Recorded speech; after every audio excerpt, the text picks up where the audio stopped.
அனைவருக்கும் வணக்கம். மீண்டும் உங்களை இன்றைய ஆங்கிலத்தில் சந்திப்பதில் மிக்க மகிழ்ச்சி அடைகிறேன். ஆங்கிலத்தில் ப்ராஸ் அண்ட் கான்ஸ் அப்படின்னு ஒரு வேர்டு இருக்குங்க, அது தெரியுமா?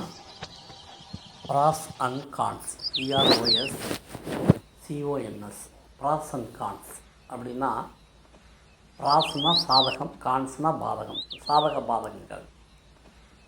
நம்ம ஒரு வேலையை செய்கிறதுக்கு முன்னாடி அதனால் நமக்கு பிரயோஜனம் இருக்கா இல்லையா, அதனால் ஏதாவது என்ன ரியாக்ஷன் வரும், பாசிட்டிவ் ரியாக்ஷன்னா ஓகே, நெகட்டிவ் ரியாக்ஷன்னா அதை எப்படி ஃபேஸ் பண்ணுறது. அப்போ யாருக்காவது ஒப்பீனியன் கேட்கும்போது நல்லா இங்கிலீஷ் தெரிஞ்சவங்க என்ன செய்வாங்கன்னா, அந்த வேலை செய்கிறதுக்கு முன்னாடி அதனுடைய ப்ராஸ் அண்ட் கான்ஸை பற்றிலாம் யோசிச்சு பார்த்தியா அப்படின்னு கேட்பாங்க. இப்போ நல்லா ஞாபகம் வச்சுக்கணும், ப்ராஸ் அண்ட் கான்ஸ் அப்படின்னா நம்ம எதை பேசினாலும் சரி, எதை செஞ்சாலும் சரி, அதை பேசுகிறதுக்கு முன்னாடியும் செய்கிறதுக்கு முன்னாடியும் அதனுடைய சாதகமான விஷயங்கள் என்ன, பாதகமான விஷயங்கள் என்ன அப்படின்றத நம்ம தெரிஞ்சுக்கணும். இதைத்தான் ஆங்கிலத்தில் ஷார்ட்டாக ப்ராஸ் அண்ட் கான்ஸ் அப்படின்னு சொல்கிறாங்க.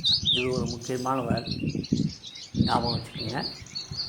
நான் பல வீடியோகளில் சொல்லிக்கிட்டே இருக்கேன், இதை நீங்கள் சும்மா பொழுதுபோக்குறதுக்காக பார்க்க மட்டும் கூடாது. If you want to develop your English language skill, இதெல்லாம் யூசேஜில் கொண்டு வரணும். அது ரொம்ப ரொம்ப முக்கியம். அதனால் தயவுசெய்து இதை லேர்ன் பண்ணுறது மட்டும் இல்லாமல் உங்களுடைய டே டு டே லைஃப்பில் அக்கார்டிங் டு சிச்சுவேஷன் இதை யூஸ் பண்ணி பார்க்கணும். ஓகே, மறக்காமல் சப்ஸ்கிரைப் பண்ணி பக்கத்தில் இருக்க பெல் ஐக்கானை கிளிக் பண்ணுவீங்க. நாளைக்கு இன்னொரு வீடியோவில் சந்திக்கிறேன். தேங்க்யூ.